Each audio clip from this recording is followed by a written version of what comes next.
Mobile phone এখন সবার হাতে। যে বাচ্চাটি আজ জন্ম নিল তার সামনেও কিন্তু মোবাইল ফোন।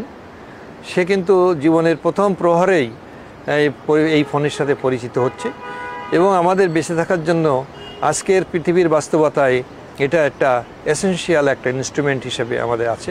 এবং এই মোবাইল ফোনের ভিতরে সব কিছু থাকার ফলে আজকে আমাদের আলাদাভাবে ক্যামেরা কিনতে হয় না, আমাদের লাইট কিনতে হয় না, আমাদের ঘড়ি কিনতে হয় না, আমাদের কিছুই লাগে না, এক মোবাইল ফোনই যথেষ্ট। তো এবার এই মোবাইল ফোন আমাদের চলাফেরায় যোগাযোগে অত্যন্ত একটা যুগান্তকারী একটা ঘটনা করেছে। তো এখানে যে জিনিসটা ইম্পর্ট্যান্ট সেটা হলো যে আজকের বাস্তবতায় আমরা দেখি যে মোবাইল ফোন এখন বড়দের থেকে আস্তে আস্তে সেই ছোটোবেলায় যখন বাচ্চাটি ইনফ্যান্ট তাদের হাতেই চলে এসছে।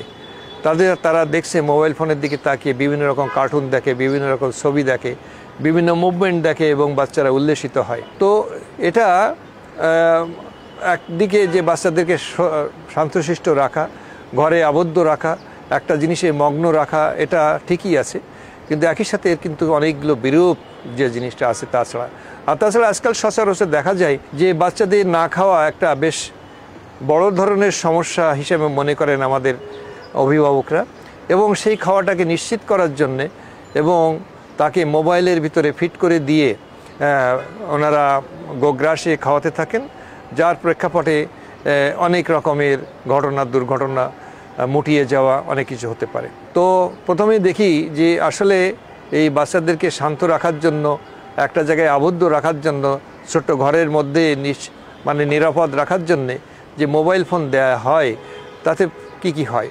তো প্রথমে জিনিস যেটা হয় সেটা হলো একটা বাচ্চার অপরিণত ব্রেনে এর উপরে একটা আসক্তি জন্মিয়ে যায় এবং পরবর্তীতে যদি মোবাইলটা সরিয়ে দেওয়া হয় বাচ্চা চিৎকার করে এবং না দিলে বাচ্চা আন্দোলন করে, জিনিসপত্র ভাঙে, অর্থাৎ তাদের ব্যবহার একটা অসুস্থতা খেয়াল করা যায়। তো সুতরাং একটা হলো সে আসক্ত হয় এবং সেই আসক্তির প্রেক্ষাপটে তার আচার ব্যবহার একটু উগ্র টাইপের হয়ে যায়। দ্বিতীয় যে জিনিসটা হয়, এই মোবাইলের দিকে তাকিয়ে সামগ্রিকভাবে তাকাতে কিন্তু চোখের উপরে একটা বেশ বড় ধরনের চাপ পড়ে।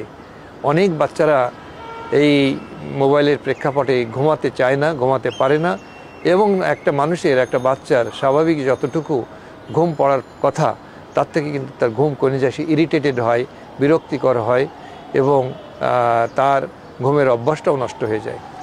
তৃতীয় যে জিনিসটা হয়, এতে এই মোবাইলের দিকে তাকিয়ে থাকতে আর 2-5টা বাচ্চার সাথে খেলাধুলো করা, তাদের ভিতরে যে ভাবের আদান প্রদান করা, এই জিনিসটাও কিন্তু সীমিত হয়ে যায়। যেটা আজকে আমরা দেখতে পাই, এক ঘরের ভিতরে যদি 5 জন লোক থাকে, 5 জনের হাতে 5টা মোবাইল, সবাই তার নিজস্ব মোবাইলের দিকে তাকিয়ে আছে, কিন্তু কারোর সাথে কারো ইন্টারাকশন নাই, ভাবের আদান প্রদান নাই, ভালো মন্দ জিজ্ঞেস করা নাই। তো এই সমস্ত জিনিসগুলো কিন্তু আমাদের শিশুদের উপরে একটা বিরূপ প্রতিক্রিয়া করছে।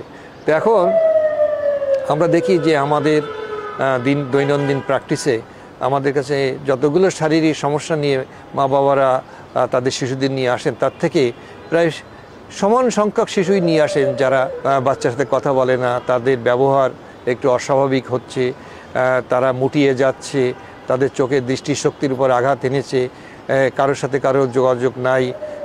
তো এই ধরনের সমস্যা কিন্তু ক্রমান্বয়ে বেড়ে যাচ্ছে। তো এই বেড়ে যাওয়ার পিছনে এই ফোনের যে কতটুকু কন্ট্রিবিউশন আছে সে বিষয়গুলো কিন্তু আমাদের এখন থেকে একটু বোঝা দরকার, এবং এটা আমরা যদি বুঝতে পারি তাহলে আমাদের বাচ্চাদের ব্যবহারের যে জিনিসগুলো আমরা চাই, আমরা আশা করি, সেগুলো হয়তো কিছুটা হলেও ফিরে পাবো।